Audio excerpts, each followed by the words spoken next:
সুপ্রিয় দর্শক, আসসালামু আলাইকুম। সিঙ্গারা, কলিজা সিঙ্গারা আজকে তৈরি করে দেখাবো। বাসায় কিভাবে খুব সহজে আপনারা কলিজা সিঙ্গারাটা তৈরি করে নেবেন, খুব সহজভাবে আমি রেসিপিটি শেয়ার করেছি। আশা করি আপনাদের ভালো লাগবে। এখানে আমি 3 কাপ ময়দা নিয়ে নেব, অর্থাৎ হাফ কাপের 6 কাপ নিয়েছি। হাফ কাপের 6 কাপে কিন্তু 3 কাপ ময়দা হয়, তো 3 কাপ ময়দা দিয়ে আজকে আমি সিঙ্গারা তৈরি করে দেখাচ্ছি। এবার কালো জিরা দিয়ে দিচ্ছি পরিমাণ মতো, আর পরিমাণ মতো লবণ দিয়ে দিচ্ছি। এখন পরিমাণ মতো খাবার রেগুলার তেল দিয়ে আমি ময়দাটাকে খুব ভালো করে মাখিয়ে নিব। ডলে ডলে মাখিয়ে নিতে হবে, যাতে ময়দার প্রতিটা অংশে এই তেলটা পৌঁছায়। আর একটু তেল লাগবে, তাই আমি দিয়েছি। আর আজকে আমি সরিষার তেল দিয়েছি, যেহেতু আমি খাবারের সব ধরনের সরিষার তেলটাই ব্যবহার করি। তো সমস্যা নেই, আপনারা সয়াবিন তেল বা অলিভ অয়েল যে তেলটা খেয়ে থাকেন বাসায়, সেটা দিয়ে এভাবে ময়ান করে নেবেন। এরকম ঝুরা ঝুরা করে খুব ভালো করে ঘষে ঘষে তারপরে মাখিয়ে নিতে হবে। এবারে কুসুম গরম পানি দিয়ে আমি সিঙ্গারার ডোটাকে মাখিয়ে নিচ্ছি। অনেকে আছেন ঠান্ডা পানি দিয়ে করে নেন, আসলে ময়দাটা একটু টাইট হয়। সেটা যদি খুবই ঠান্ডা পানি দিয়ে করা হয়, মানে নর্মাল টেম্পারেচারের, সেটা কিন্তু সামাল দেওয়া অনেক কঠিন। তাই আমি একটু কুসুম গরম পানি দিয়েছি। কুসুম গরম পানিটা আমি কিন্তু ওভেনে গরম করে নিয়েছি, চুলায়ও দিইনি। তো এবার খুব ভালো করে ময়দাটাকে কাওয়া করে নিব। পারফেক্ট একটা ডো তৈরি হয়ে গেলে এটা 10 মিনিটের জন্য রেখে দিব। অর্থাৎ আপনি ময়দার ডোটা আগে করে নেবেন, তারপরে আপনি কলিজা রান্না করা বা এটার ভিতরে যে পুরটা সেটা তৈরি করবেন। তো দেখতেই পাচ্ছেন আমার ময়দার ডোটা কিন্তু পারফেক্টভাবে করে নেওয়া হয়ে গিয়েছে। যখন আমরা দেখব যে হাতের তালুতে আর ময়দাটা লেগে না থাকে, তখনই কিন্তু বুঝবো যে পারফেক্ট একটা ডো তৈরি হয়ে গিয়েছে। তো এবারে এই অবস্থায় এটাকে আমি আমার যতক্ষণ হাতে সময় থাকবে ততক্ষণ সময়ের জন্য আসলে ম্যারিনেশন হওয়ার জন্য রেখে দিব, ঢাকা দিয়ে দিচ্ছি। তো এবার চলে যাচ্ছি ভিতরের পুরটা তৈরি করার জন্য। আজকে আমি সিঙ্গারার ভিতরে পুর দিব। এখানে আলু নিয়েছি ছোট ছোট করে কেটে, পেঁয়াজ নিয়েছি, কাঁচামরিচ নিয়েছি, আর কিছু কলিজা নিয়েছি। রান্না করা কলিজা থেকে বেছে নিয়ে ছোট ছোট টুকরো করে নিয়েছি। আপনারা চাইলে কিন্তু সিঙ্গারার জন্য আলাদা করে কলিজা রান্না করেও নিতে পারেন। তো আমি যেহেতু আজকে বাসায় রান্না করেছিলাম কলিজা, সেখান থেকে কিছু কলিজা নিয়ে আমি ছোট ছোট টুকরো করে তারপর নিয়ে নিয়েছি। ফ্রাই প্যানে পরিমাণ মতো তেল দিয়ে পরিমাণ মতো পাঁচফোড়ন দিয়ে নিয়েছি। পাঁচফোড়নটা একটু ভাজা হয়ে গেলে আলুর টুকরাগুলো দিয়ে দিয়েছি।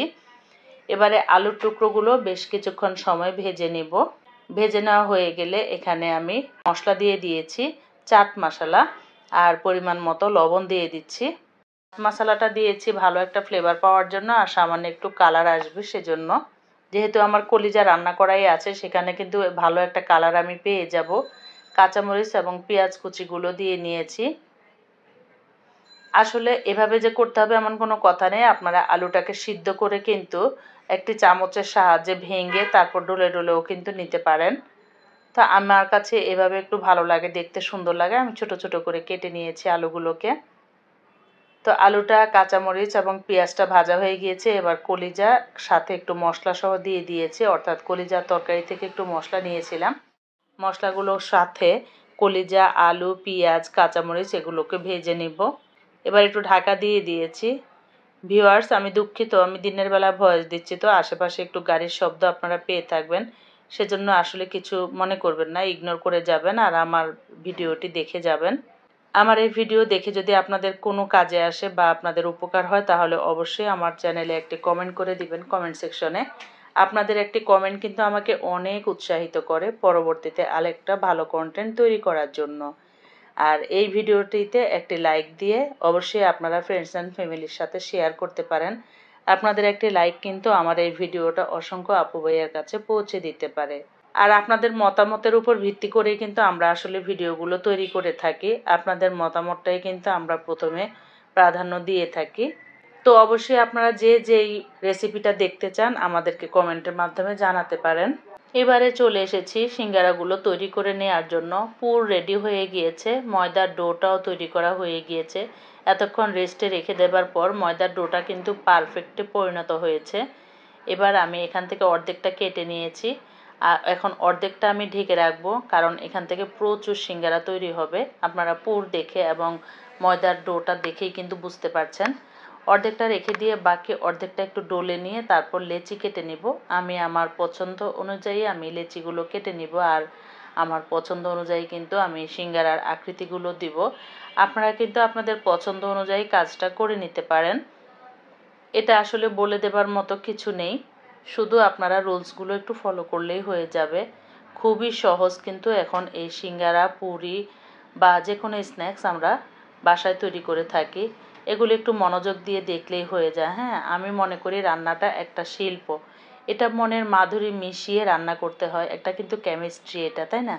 আপনার পরিমাণ কতটুকু, এটা কিভাবে করলে ভালো হবে, যদি এগুলো আপনার জানা হয়ে থাকে অবশ্যই কিন্তু আপনার এই রেসিপিটা ভালো হবে। তো আর আপনার যদি মনের অবস্থাটা খারাপ থাকে, যদি মনোযোগ না থাকে যে আজকে আমি এই স্ন্যাক্স তৈরি করব না বা রান্নাটা করব না, তাহলে কিন্তু আসলে আপনার ওই দিনের রেসিপিটা ভালো হবে না। এখন আমি একটা করে রুটি বেলে নিচ্ছি, আর এই একটা রুটি দিয়ে মাঝখান থেকে কেটে নিয়ে আমি দুটো সিঙ্গারা তৈরি করে নেব। এটা অবশ্যই আপনারা সবাই কম বেশি জানেন, হাতের কারিশমা। তবুও আমি কিভাবে তৈরি করি সেটাই কিন্তু আপনাদের দেখিয়ে দিচ্ছি। রুটিটাকে একটু লম্বা করে তৈরি করলে সিঙ্গারার শেপটা খুব ভালো আসে। এই যে দেখেন, এটা কিন্তু আমি কুসুম গরম পানি দিয়েছি, তারপরও বেলে নেওয়া কিন্তু অনেক কষ্ট, দেখতেই পাচ্ছেন। আর সিঙ্গারার ডোটা কিন্তু একটু টাইট করেই করতে হয়, তা না হলে কিন্তু সিঙ্গারার শেপটা ভালো দেয়া যায় না। আর অনেকে আছেন যে সিঙ্গারার জন্য আপনারা বা যে কোনো স্ন্যাক্স আইটেম তৈরি করার জন্য একটু লিকুইড আলাদা গুলিয়ে নেন।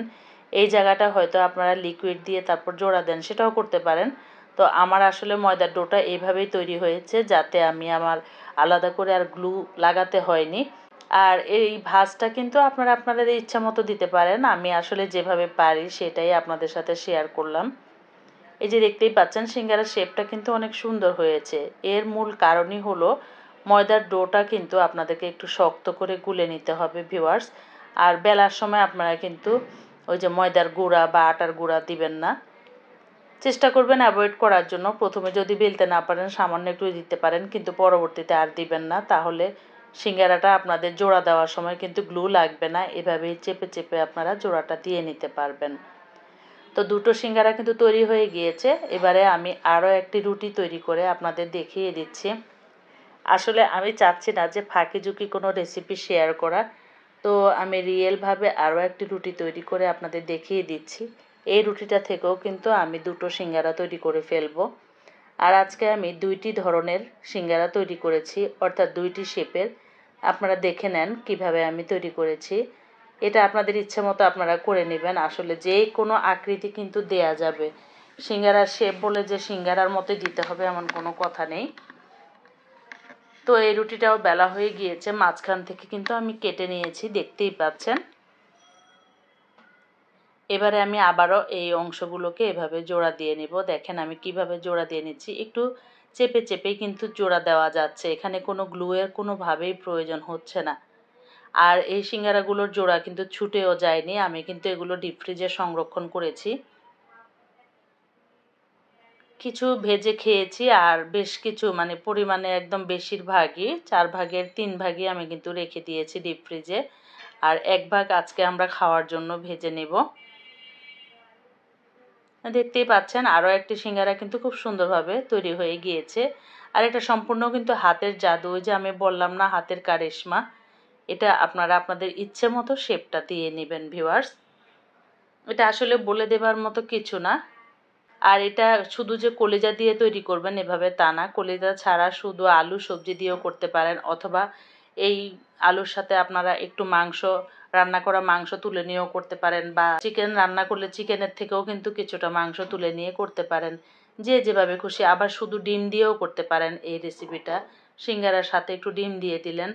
এটা যার যার অভিরুচি। আসলে পুষ্টির কথা চিন্তা করলে মাংস এবং ডিমটা একটু একটু দেওয়া উচিত, দিলে আসলে সিঙ্গারা খেলেও এটার মধ্যে ভালো একটা পুষ্টি পাওয়া যাবে। এবারে আমি কোন শেপের সিঙ্গারাটা তৈরি করব সেটাই দেখিয়ে দিচ্ছি। ভিউয়ার্স, আশেপাশের নয়েজগুলো কিন্তু আপনারা একটু স্কিপ করে যাবেন, কারণ আমি আসলে দিনের বেলায় ভয়েসটা দিচ্ছি, আর বাসাটা আমার কিন্তু একদম রাস্তার পাশেই, সেজন্য হয়তো একটু নয়েজ পেয়ে থাকবেন, আমি আগেই সরি বলে নিচ্ছি। তো এবার সিঙ্গারাটাকে আমি মুড়ে নিচ্ছি কিভাবে দেখুন। এবারে কিন্তু আরেকটা ফোল্ড করব না, একটা জোড়া দিয়ে দিব। এই যে এভাবেও কিন্তু তৈরি করা যায়, তাই না? ওই যে বললাম, যার যেভাবে খুশি সেভাবেই আপনারা তৈরি করে নেবেন। আসলে যার যার ইচ্ছা মতো, অনেকে আছেন যে সিঙ্গারার শেপটা তৈরি করতে পারেন না, বা অনেকে অনেকভাবে সিঙ্গারার শেপটা দিয়ে থাকেন। তো কোনো সমস্যাই নেই, এটা সম্পূর্ণই হাতের কারিশমা। আমি ওই যে বললাম, হাতের জাদু। এই যে আমি চারটে সিঙ্গারা তৈরি করে ফেলেছি, একই রকমের 4টে করে তৈরি করে আপনাদের দেখিয়ে দিয়েছি। এইভাবে আমি এখন সবগুলো সিঙ্গারা তৈরি করে নিব। আজকে আমার এই 3 কাপ ময়দার গুঁড়া থেকে আমার মোট 50টি সিঙ্গারা তৈরি হয়েছে। তো আমি সবগুলো আপনাদেরকে দেখাতে পারছি না, কারণ আমি মাঝখানেই এখান থেকে ভিডিও শেষ করে দিব। মোট 50টি সিঙ্গারা হয়েছে আমার 3 কাপ ময়দা থেকে। এবারে আমি ভাজতে চলে যাব। সিঙ্গারা ভাজতে গেলে কিন্তু একটু চিন্তা করবেন যে তেলটা যেন খুব হাই হিটে গরম না থাকে।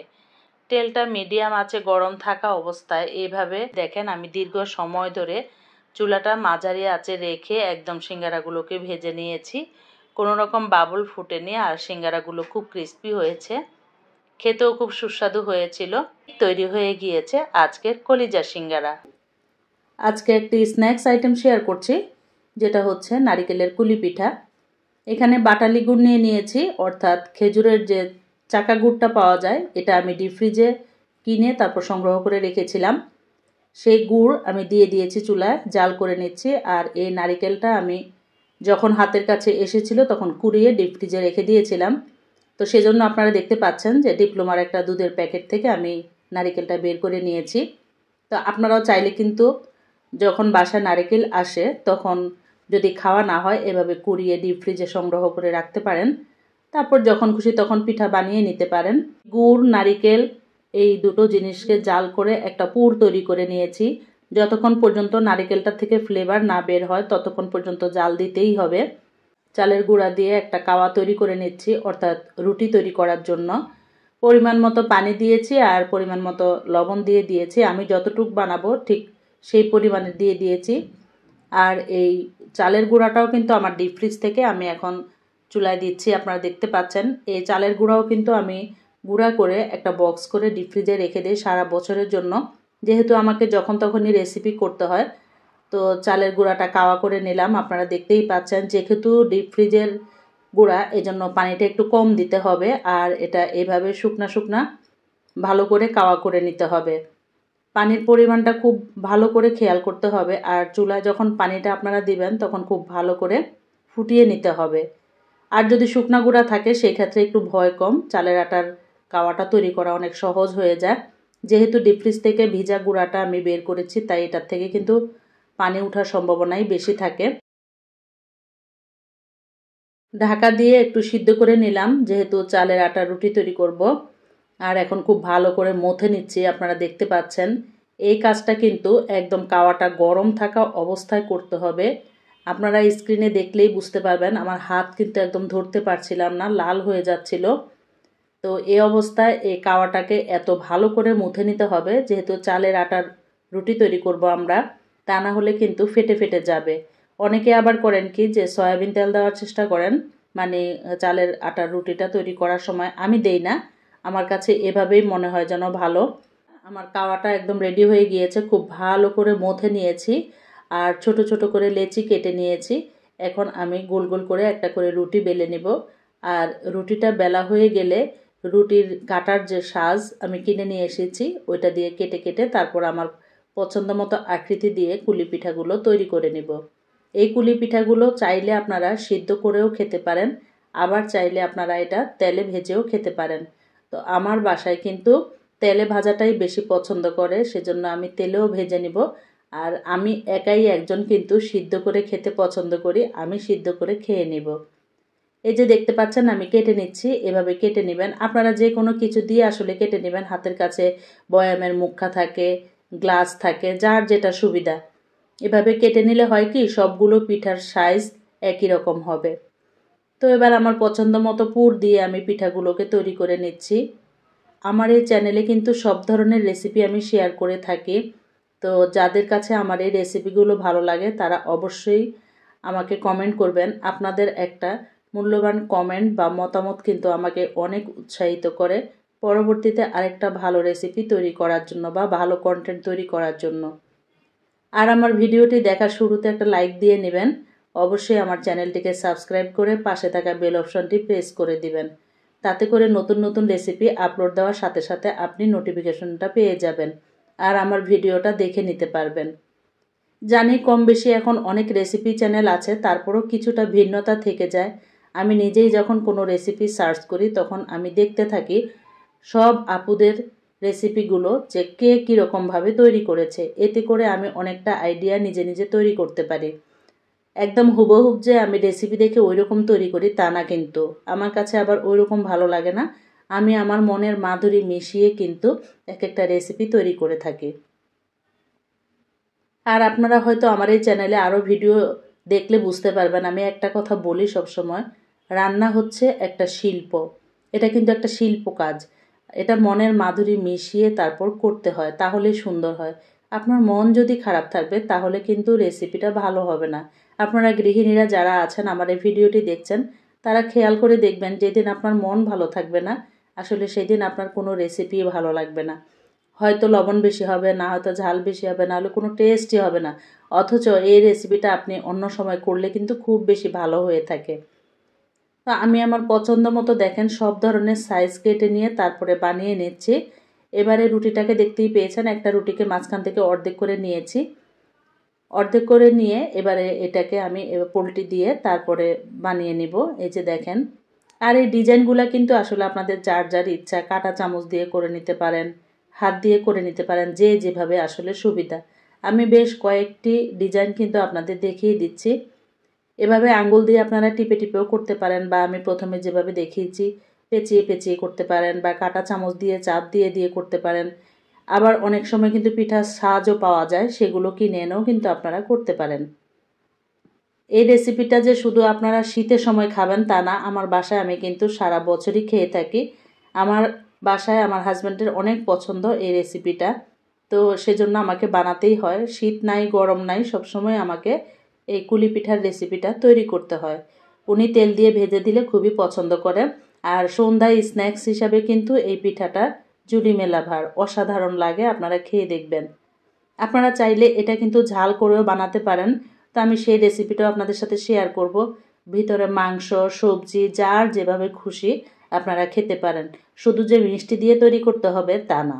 এই ভিডিওটি যারা আমার পেজ থেকে দেখবেন তারা অবশ্যই আমার পেজটি ফলো করে দিবেন আর আমার সাথেই থাকবেন। আমার ভিডিওগুলো দেখে আপনাদের মতামত জানাবেন।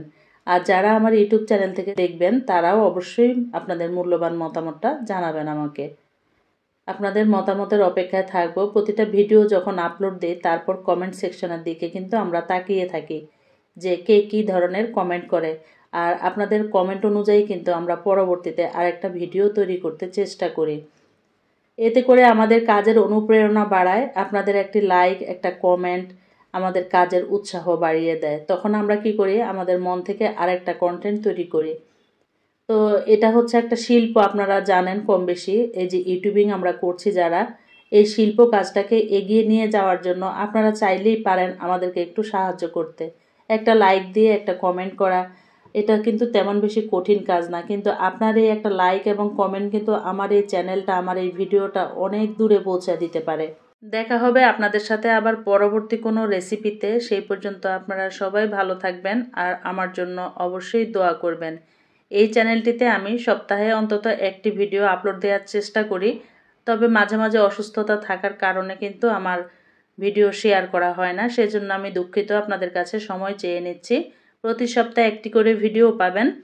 আর সবগুলো পিঠা কিন্তু আমার বানানো হয়ে গিয়েছে, দেখতেই পাচ্ছেন। তো পিঠাগুলোকে আমি এখন ডুবা তেলে তারপর ভেজে নিচ্ছি। আর আপনারা এভাবেই কিন্তু চুলায় পানি ফুটিয়ে নিয়ে তারপর একটি স্ট্রেনার দিয়ে এই পিঠাগুলোকে আবার ভাপিয়ে সিদ্ধ করে খেতে পারেন। তো সেই প্রসেসিংটা আমি আজকে আর দেখালাম না, পরবর্তী কোনো ভিডিওতে আবার দেখিয়ে দিব। এটা অবশ্যই আপনারা পারবেন। চুলায় একটি হাঁড়িতে বা আপনাদের যদি স্টিম হাঁড়ি থাকে তাহলে তো ভালো। মোমো যারা সিদ্ধ করেন তারা অবশ্যই বুঝবেন, মোমোর মতো করে আপনারা সিদ্ধ করে নিতে পারবেন। অথবা যাদের স্ট্রেনার না থাকে তারা আপনারা যে কোনো একটা কাপড় বা আমরা ভাত তরকারি ঢাকার জন্য যে চালনগুলো বাসায় থাকে সেগুলো দিয়ে তারপর পিঠাগুলো ভাপিয়ে নিতে পারেন। তো সবভাবেই বলে দিলাম, আপনাদের যার যেভাবে সুবিধা সেভাবেই আপনারা আসলে তৈরি করে নেবেন। আর এই কাজটা কিন্তু একটু ধৈর্য সহকারে করতে হবে, যে পিঠাটা একটু মুচমুচে বা লাল হওয়া পর্যন্ত একটু অপেক্ষা করতে হবে। চুলাটা বাড়িয়ে কিন্তু খুব তাড়াতাড়ি আপনারা ভেজে নেবেন না, তাতে করে খেতে ভালো লাগে না। আপনারা অবশ্যই জানেন সিঙ্গারা ভাজতে কিন্তু অনেক সময় লাগে, তাই না?